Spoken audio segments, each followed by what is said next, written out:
Tu sais, il y a un truc qu'on oublie souvent quand on reçoit un cadeau. Un truc invisible mais puissant. On se concentre sur l'objet matériel. À quel point il est joli, à quel point il a l'air cher, à quel point le geste a l'air attentionné. Mais ce qu'on capte pas toujours, c'est que chaque cadeau musique porte de l'énergie. Oui, de l'énergie. Pas juste une charge sentimentale ou émotionnelle. Je parle d'une énergie symbolique, spirituelle et parfois même karmique. Ce genre d'énergie qui peut s'infiltrer doucement dans ta vie par les moyens les plus innocents. Un joli paquet. C'est pour ça qu'il faut comprendre que pas tous les cadeaux sont des bénédictions. Certains sont des invitations.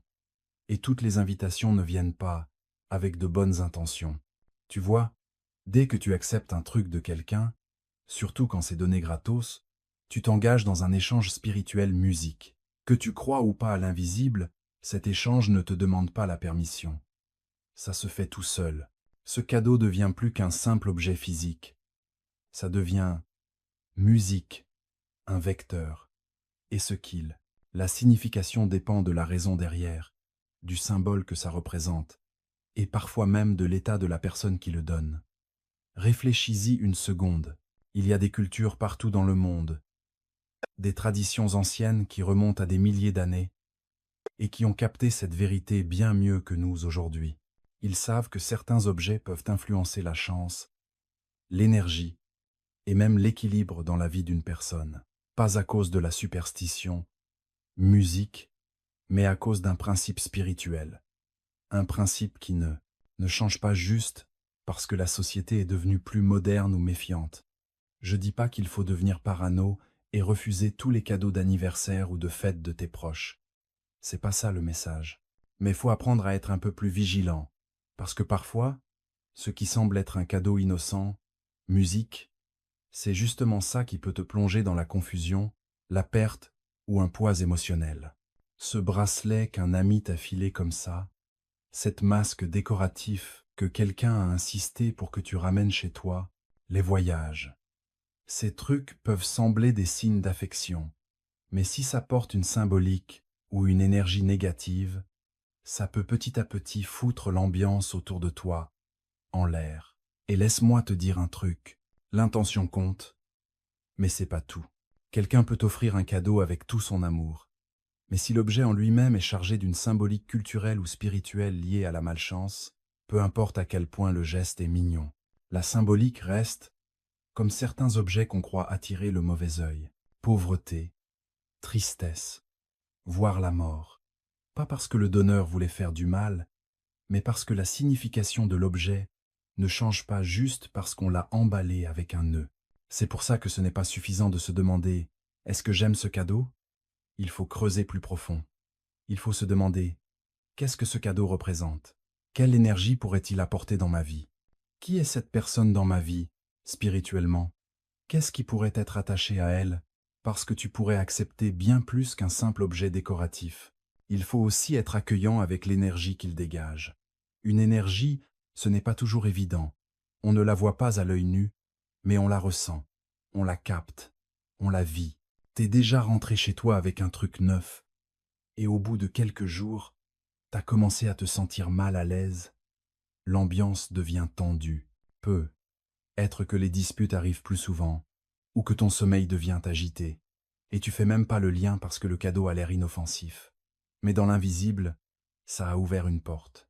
Faut rester éveillé, éveillé spirituellement. Il y a des gens qui, consciemment ou pas, transmettent le poids qu'ils portent à travers les cadeaux qu'ils offrent.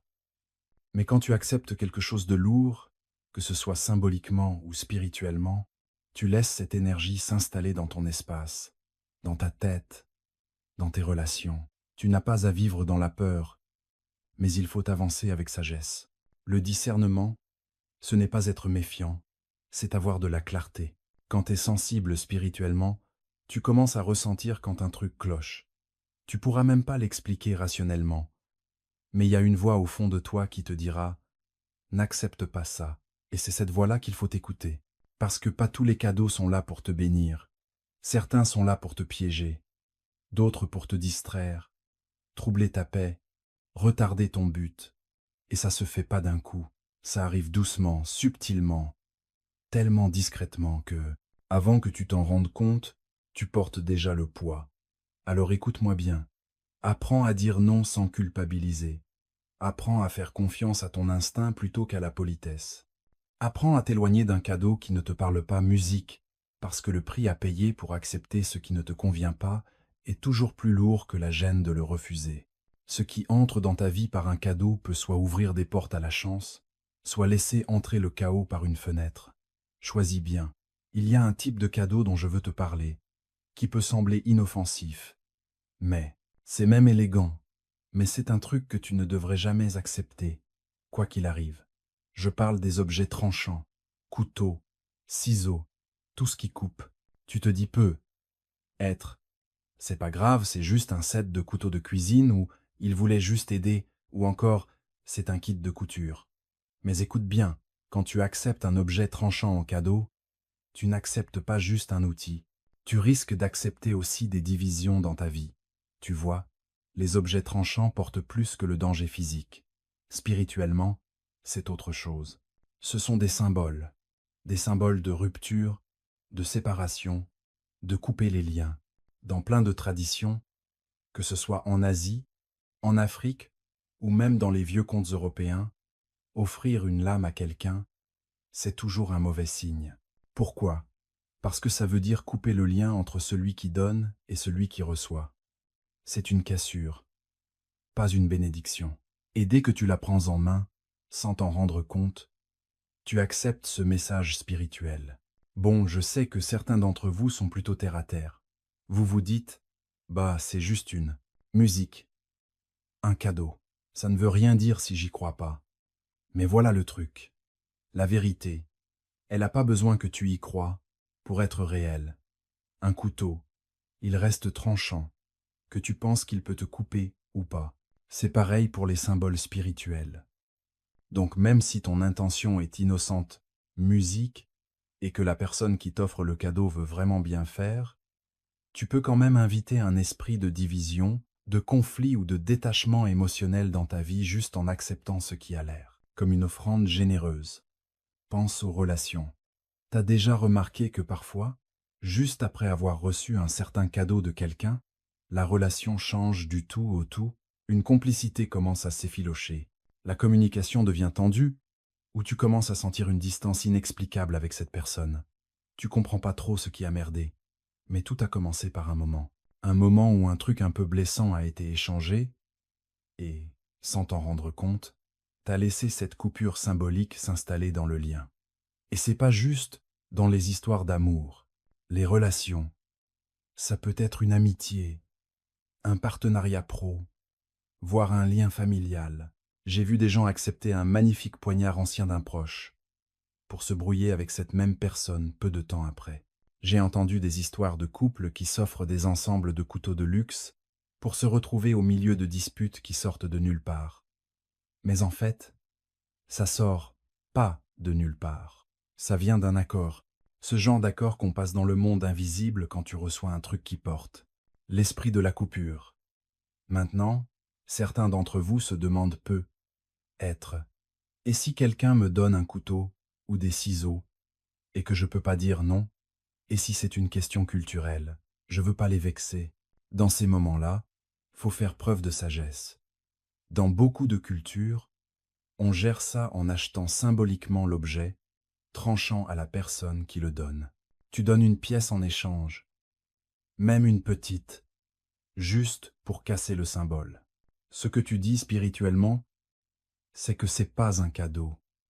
J'ai fait un échange. Entre nous, il n'y a pas de coupure. Et laisse-moi te dire qu'un petit geste peut bloquer une grosse conséquence spirituelle, parce que c'est jamais une question de superstition. C'est une question d'alignement. Tu t'alignes avec quoi? Ton esprit? Musique. À quoi tu donnes la permission d'entrer chez toi? Parce que chaque objet porte un message, et certains crient plus fort que d'autres. Un objet tranchant, ça hurle séparation, musique. Et à moins que tu veuilles que cette énergie vienne grignoter tes relations les plus proches, tu ferais bien de dire merci, mais non merci. Je me souviens que quelqu'un m'a raconté une fois qu'il avait reçu une paire de ciseaux décorés d'un mentor qu'il admirait beaucoup. C'était censé être un signe de créativité et d'art, mais peu de temps après, ce mentor l'a carrément lâché. Pas un mot, aucune explication. Une relation qui avait tellement de potentiel a disparu en un clin d'œil. Tu penses que c'est un hasard? Ou peut être que ces ciseaux n'étaient pas juste un symbole d'art, mais aussi une prophétie de ce qui allait arriver? Parfois, ce qui ressemble à un cadeau est en fait un message, et il faut du discernement pour l'entendre avant que ça vienne chambouler ta vie. Laisse-moi te dire un truc. Si t'as déjà accepté un truc qui pique un peu, panique pas, mais fais pas l'autruche non plus. Prie dessus. Romps tout accord que t'aurais pu faire sans t'en rendre compte. Et si la paix ne revient pas, pense à lâcher prise. Certains objets ne sont juste pas faits pour rester en ta possession. Pas parce que tu dramatises, mais parce que tu choisis la paix plutôt que le symbole, l'alignement plutôt que les suppositions. On vit pas juste dans le physique, et quand on capte ça, on commence à prendre des décisions autrement, musique, avec soin, avec spiritualité. C'est là que la protection se trouve, dans les musiques choix tranquilles, les petits refus, la sagesse de dire « ça a l'air chouette, mais c'est pas bon pour moi ». Parce que ce qui ressemble à un cadeau peut être justement ce qui est fait pour te retirer quelque chose dans ta vie. Dis-moi un truc, t'as déjà reçu un portefeuille ou un sac à main en cadeau? Peu. Être que c'était joliment emballé. Peu.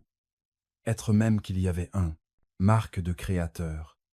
Et tu as souri, musique, dit merci, et tu l'as rangé, pensant que c'était un geste sympa. Mais est-ce que t'as vérifié ce qu'il y avait dedans? Je parle pas des étiquettes ou des tickets. Je demande, est-ce qu'il était vide? Tu vois, un portefeuille, un sac à main, ce sont pas juste des trucs de mode. Ça représente un truc puissant dans ta vie. Tes finances, ta provision, ta capacité à recevoir et à garder de l'argent. Et quand quelqu'un te donne un de ces trucs complètement vides, c'est pas juste un oubli. Ça peut. C'est un message spirituel. Un truc que t'as pas envie d'entendre. Un portefeuille vide, ça veut dire manque, vide, un flux bloqué. Alors quand quelqu'un te le file sans même une pièce dedans, ce qu'il te donne en vrai, souvent sans s'en rendre compte, c'est le symbole de la pénurie. Et si tu l'acceptes sans piger, tu risques d'inviter cette même énergie dans ta vie. Je sais que ça peut paraître bizarre. Certains trouveront ça tiré par les cheveux, mais dans le monde spirituel, les symboles parlent plus fort que les mots. Et si tu fais pas gaffe, tu vas te retrouver à accepter le vide sans même t'en rendre compte. Je dis pas que tous ceux qui t'ont offert un porte-monnaie vide voulaient te faire du mal. La plupart savent même pas ce qu'ils font quand ils te font des cadeaux comme ça. Ils pensent être généreux, attentionnés, mais l'intention n'efface pas les conséquences. C'est pour ça que savoir faire la part des choses, c'est super important. Un truc qui a l'air anodin, comme dire oui à un truc qui colle pas avec ce que tu ressens, ça peut t'ouvrir des portes. Ça peut prendre des mois, voire des années, pour que ça se concrétise. Certaines cultures et traditions l'ont bien compris depuis longtemps. C'est pour ça qu'encore aujourd'hui, dans certaines régions du monde, quand quelqu'un t'offre un portefeuille ou un sac à main, il glisse une pièce, un billet, n'importe quoi, pour symboliser le flux, l'abondance, le mouvement, parce qu'ils savent que l'argent aime bouger. Il aime une direction. Et quand tu reçois un contenant à argent déjà un peu rempli, tu te mets en mode augmentation plutôt que le manque. Mais quand c'est vide, c'est pas juste un manque de savoir-vivre, c'est une invitation à stagner. Et le vrai danger, c'est quand tu l'acceptes sans te poser de questions, quand tu le laisses dans ton tiroir, dans ton placard, dans ta routine quotidienne, et là, d'un coup, tu commences à voir que tes finances coincent, tu sais pas trop pourquoi, mais l'argent ne semble jamais rester. Les opportunités se font attendre. Il y a comme un poids, une frustration, comme si un truc invisible freinait ton argent. Ce n'est pas de l'imagination, c'est de l'accord. Parce que voilà ce qui se passe quand tu n'es pas spirituellement vigilant. Tu acceptes des trucs qui ont l'air cool en surface, mais qui dégagent une vibration de vide. Et une fois que cette vibration entre dans ton environnement, elle commence à parler. Et l'argent, oh, il écoute. L'argent réagit à l'ambiance. Il réagit à ce en quoi tu crois. Il réagit à la façon dont tu le traites et à l'espace que tu lui as préparé. Alors, quand tu prends ce portefeuille vide, ce sac vide, et tu le poses sur ton étagère comme si c'était rien, tu dis « J'ai de la place pour le vide, ça me dérange pas, et laisse-moi te dire, le monde spirituel, ça le prend au sérieux. » Le paradis, c'est l'enfer, il regarde tout ce que tu acceptes. Chaque objet que tu prends fait partie du langage que tu envoies dans ta vie. C'est pour ça que je te dis, tu devrais pas tout accepter ce qu'on te propose. Pas chaque cadeau est bon pour toi. Et parfois, ce sont les plus petites choses qui ont le plus de poids. Poids. Écoute, si t'as déjà reçu un truc comme ça, musique, un porte-monnaie ou un portefeuille vide, panique pas, mais fais pas comme si de rien n'était non plus. Tu peux changer ça. Tu peux en parler. Prendre le contrôle. Remplis-le avec un truc, une pièce, un billet, une déclaration. Musique. Retourne le symbole. Mais si tu sens au fond de toi que l'énergie liée à ce cadeau ne colle pas, n'aie pas peur de t'en débarrasser. Ça vaut pas la peine de se prendre la tête pour des histoires d'argent. Musique, ça vaut pas le coup. Blocage spirituel. Et je veux que tu m'entendes bien. T'es pas obligé de garder quoi que ce soit dans ta vie qui te fasse sentir déséquilibré spirituellement. Pas par politesse, pas par culpabilité, même pas parce que quelqu'un avait de bonnes intentions. Ta paix, c'est trop précieux. Ton avenir, trop important pour être chamboulé par un truc qui, en douce, attire le manque. Parce que ce qui entre dans ta vie sous forme de cadeau peut influencer l'ambiance de tes finances. Et tu peux pas te permettre d'accepter quelque chose qui dégage une mauvaise vibe. Musique de rareté. Laisse-moi te dire un truc auquel la plupart des gens ne pensent jamais deux fois. Pourtant, ça a des conséquences spirituelles puissantes. C'est un des cadeaux les plus fréquents qu'on reçoit, surtout de la part de ceux qui tiennent à nous. C'est élégant, pratique, parfois même cher. Je parle des horloges et des montres. Maintenant, avant que tu te mettes à penser qu'est-ce qui pourrait bien clocher avec une montre, écoute-moi bien parce que ça ne parle pas de l'apparence au poignet ou si ça va avec ta tenue. C'est ça, à ce que ça symbolise dans le domaine spirituel. Le temps, c'est sacré. C'est l'une des choses les plus précieuses qu'on ait. Tu peux gagner plus d'argent, trouver de nouvelles relations, mais tu ne peux pas fabriquer plus de temps. Du coup, tout ce qui symbolise le temps, qui le suit, le compte à rebours, en garde une trace, a un poids spirituel. Quand quelqu'un t'offre une horloge ou une montre, ce n'est pas juste pour t'aider à être à l'heure.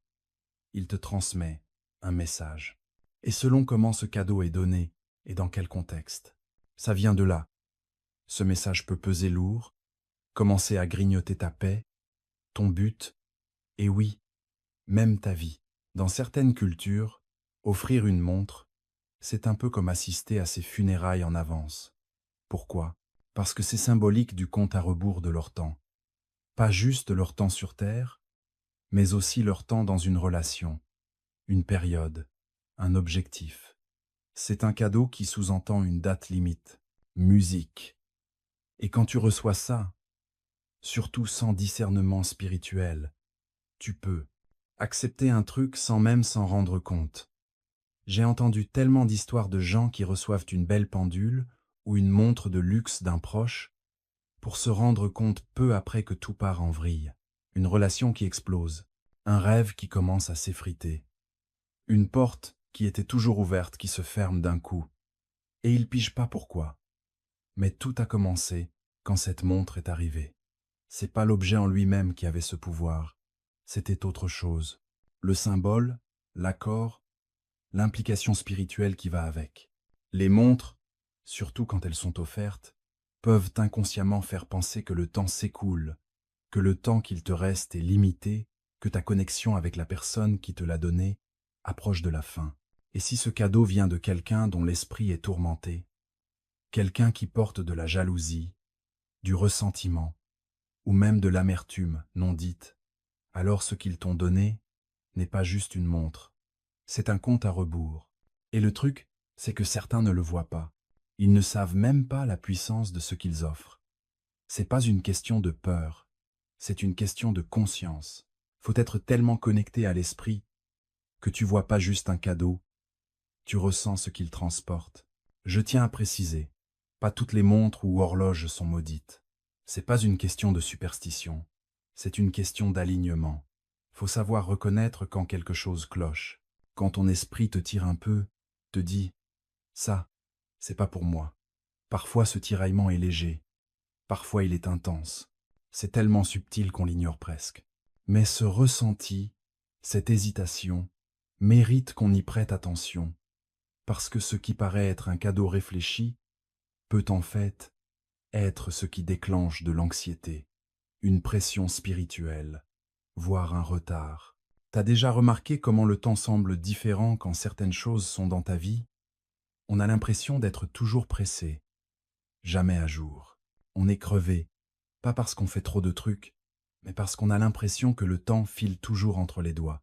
Parfois, ce sentiment que le temps s'échappe, ce n'est pas juste ton emploi du temps, c'est spirituel. C'est ce que t'as laissé entrer dans ton espace. Musique. Et si t'as accepté un truc qui symbolise une fin, un compte à rebours ou une limite, t'as peu être dit oui à quelque chose sans vraiment vouloir. Je me souviens, quelqu'un m'a raconté qu'il avait reçu une vieille horloge d'un parent éloigné. Elle avait un côté vintage, précieux, un truc que t'es fier de poser sur ta cheminée. Mais pas longtemps après, il a commencé à faire le même rêve en boucle. Un tic-tac, une sensation d'être coincé dans un moment qui n'avançait jamais.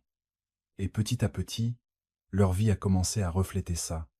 Des portes qui s'ouvraient facilement d'habitude devenaient soudainement plus difficiles à pousser. Le temps semblait ne pas être de leur côté. Et quand ils ont finalement décidé d'enlever cette horloge de chez eux, les choses ont commencé à bouger. La paix est revenue, l'élan est revenu, et ce poids inexplicable s'est envolé. Je ne te dis pas de jeter toutes les horloges que tu as chez toi, mais fais gaffe à ce que tu laisses entrer. Accepte, surtout quand ça marque le temps. Parce que le temps, c'est pas juste des minutes et des heures, c'est le destin, c'est les saisons, c'est le rythme divin que Dieu a donné à ta vie. Et tu peux pas te permettre que quoi que ce soit, ou qui que ce soit, vienne perturber ce flux. Alors si quelqu'un te propose une horloge ou une montre et qu'au fond de toi tu hésites, écoute-toi. Si t'en as déjà accepté une et que depuis les choses ont changé, prie, demande de la clarté, demande à être libéré, parce que t'es pas obligé de garder quoi que ce soit. Dans ta vie, ça déstabilise ton sens du timing divin. Ce qui ressemble à un cadeau d'élégance peut en réalité faire fondre doucement la paix dans ta vie. Choisis le discernement plutôt que la déco. Parlons d'un truc qui paraît anodin, même doux, un truc auquel on ne pense presque jamais. Un petit carré de tissu, plié proprement, parfois brodé, parfois parfumé. Un mouchoir. Ça a l'air innocent, non? Comme un geste gentil peut être même sentimental. Mais écoute-moi bien. Il y a des choses qui cachent bien plus que ce qu'on voit. Un mouchoir, aussi joli soit-il, c'est un de ces trucs qu'il vaut mieux réfléchir à 2 fois avant d'accepter. Pas parce que c'est dangereux physiquement, mais à cause de ce que ça représente sur le plan spirituel. Tu vois, un mouchoir a toujours été associé aux moments de tristesse. C'est ce qu'on attrape quand on a mal. C'est ce qui recueille nos larmes. Il est là dans les moments de chagrin, de deuil, d'adieu. C'est le témoin silencieux des cœurs brisés et des départs des êtres chers. Et quand quelqu'un te donne un mouchoir, surtout comme cadeau, ils ne s'en rendent peu, être pas compte, mais ils transmettent un symbole lié à la libération émotionnelle, au faim et musique, à la tristesse. Dans beaucoup de traditions spirituelles, offrir un mouchoir, c'est un peu comme dire « tu vas en avoir besoin pour les larmes que tu vas verser ». C'est presque une prophétie en tissu, une façon discrète de dire « la fin approche ». Et quand tu l'acceptes, surtout sans comprendre, tu acceptes peu être d'entrer dans une période de une tristesse qui n'aurait jamais dû t'appartenir. Je l'ai vu trop de fois, des gens qui reçoivent des mouchoirs de leurs proches, amis, même mentors, et se retrouvent submergés par l'émotion. Quelques semaines plus tard, la relation commence à se déliter. Une période de deuil inattendu débarque. Pas parce que le cadeau en est la cause directe, mais parce que ce cadeau portait une forme d'accord. Il a laissé la porte ouverte à la tristesse, qui s'est sentie invitée. Et une fois que la tristesse sent qu'elle est invitée, elle n'attend pas qu'on la demande 2 fois. Maintenant, ne te méprends pas. La plupart du temps, les gens ne cherchent pas à te transmettre leur douleur quand ils te donnent un truc comme ça. Souvent, c'est fait par gentillesse, parfois par nostalgie. Musique. Mais le monde spirituel ne fonctionne pas uniquement avec les intentions. Il réagit aux musiques symboles, au sens, à l'harmonie. Et le mouchoir est chargé de symboles. Sa raison d'être, c'est d'essuyer la douleur, de recueillir ce que le cœur ne peut plus porter. Ce n'est pas juste un bout de tissu, c'est un message. Réfléchis-y. Quand as-tu déjà eu besoin d'un mouchoir dans des moments de joie? Tu ne tends pas la main pour ça quand tu ris, danses ou fêtes. Tu l'attends quand ton âme déborde par les yeux. Alors pourquoi quelqu'un t'offrirait un truc pareil, à moins que la tristesse soit déjà dans l'air? C'est pour ça que savoir lire les choses, c'est super important. Parce que parfois les cadeaux les plus joliment emballés cachent l'énergie la plus lourde. Et si t'es pas réveillé spirituellement, tu vas accepter un truc qui a l'air chouette mais qui annonce en fait un avenir triste.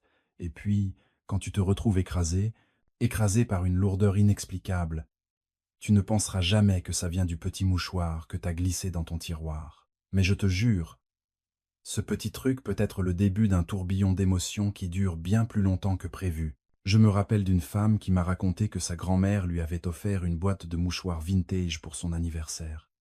Elle adorait sa grand-mère, l'aimait profondément. Alors bien sûr, elle a accepté le cadeau sans hésiter. Mais peu de temps après, des vagues de tristesse ont commencé à l'envahir, la frapper. Pas parce qu'il s'est passé un truc dramatique, mais parce qu'elle sentait un poids constant en elle. Et puis elle a commencé à rêver. Toujours de séparation. Toujours de choses qui lui glissaient entre les doigts. Ce n'est que quand elle a enlevé la boîte, prié sur sa maison, et délibérément rompu cet accord spirituel que ce poids est enfin parti. Tu vois, l'ennemi ne se montre pas toujours bruyamment. Parfois, il vient tout en dentelle. Parfois, il s'infiltre par ce qui semble poli, sentimental, et c'est pour ça qu'on peut pas. On ne peut pas se permettre d'être néglige avec ce qu'on reçoit. Juste parce que c'est un cadeau. Ça veut pas dire que c'est une bénédiction. Juste parce que ça vient de quelqu'un qu'on aime. Ça veut pas dire que ça apporte la paix. T'as le droit de protéger ton ambiance.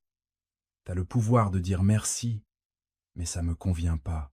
Et laisse-moi te dire, quand tu commences à vivre avec ce genre de discernement spirituel, tout commence à changer. Tu remarques plus de paix, plus de clarté, parce que t'as arrêté de dire oui à tout, avec des signes de tristesse. Tu as arrêté de laisser les émotions des autres s'accrocher à ton destin. Et peut être que quelqu'un t'a déjà tendu un mouchoir. Peut être qu'il est quelque part dans un tiroir. Oublié, mais toujours là, à parler. Si tu sens ce tiraillement dans ton esprit, si quelque chose en toi sait que ça ne t'appartient pas, n'aie pas peur de le lâcher. Prie dessus, laisse partir. Tu rejettes pas la personne, tu rejettes le symbole.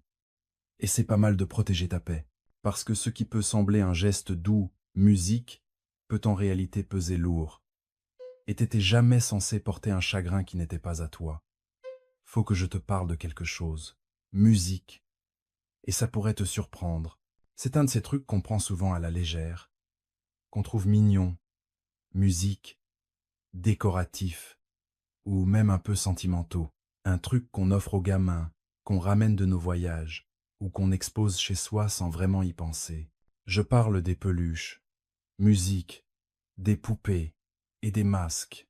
Tu dois te dire, allez, sérieux, c'est juste des jouets, ou juste de l'art de marcher. Mais si je te disais que certaines des personnes les plus sensibles spirituellement que j'ai rencontrées ont dû virer ces objets de chez eux pour retrouver la paix. Musique. Écoute, je veux pas te faire flipper. Je veux pas que tu aies peur de chaque nounours sur une étagère, ou de chaque masque culturel accroché au mur. C'est pas ça le but. Mais là, on est en train d'avoir une vraie discussion. Une discussion spirituelle. Et dans le domaine spirituel, pas Tout ce qui a l'air innocent n'est pas toujours sans danger. Certains cadeaux, c'est comme ouvrir une porte. Faut savoir faire la différence. Les peluches, les poupées, les masques ont une longue histoire. Dans plein de cultures, les poupées, c'était jamais juste des jouets. C'était des outils pour des rituels, des symboles d'esprit, parfois des réceptacles, des objets par lesquels l'énergie, bonne ou mauvaise, pouvait passer ou se loger. Et les masques, eux, on les porte depuis des siècles dans des cérémonies, des initiations, des rencontres spirituelles. Ils n'ont pas été créés juste pour cacher un visage, mais pour représenter un esprit, une identité, une présence. Alors quand quelqu'un t'en offre un, surtout venant d'un endroit que tu connais pas, faut prendre un moment, faut se demander à quoi ça sert, qu'est-ce que ça représente, et pourquoi ça pèse un peu trop pour un truc si petit. Je suis déjà entré dans des maisons, belles maisons, des gens tranquilles, et il y a toujours cette étagère avec une poupée ou un masque qui change direct l'ambiance. Tu le sens dès que tu entres. Il y a un truc qui cloche. C'est pas que t'as peur. Musique, c'est que ton esprit est en alerte. Et souvent, ce truc, c'était un cadeau d'une personne qu'ils aiment. Quelqu'un qui voulait vraiment bien faire. Mais encore une fois, c'est pas juste une question d'intention. C'est le poids spirituel que cet objet avait au moment où il a été donné. T'as déjà remarqué que certains gamins n'arrivent pas à dormir dans une chambre avec certains jouets ou peluches? Ils pleurent sans raison. Ils se réveillent en pleine nuit. En plein milieu de la nuit, ils hurlent. Et les adultes pensent que c'est juste une phase, une imagination. Mais laisse-moi te dire, les enfants sont souvent plus sensibles spirituellement que les grands. Ils ressentent ce qu'on s'est habitué à ignorer. Et si un jouet ou un objet trouble leur esprit, ne le prends pas à la légère. Fais gaffe. Parfois, cet ours en peluche ou cette poupée que tu trouvais trop migue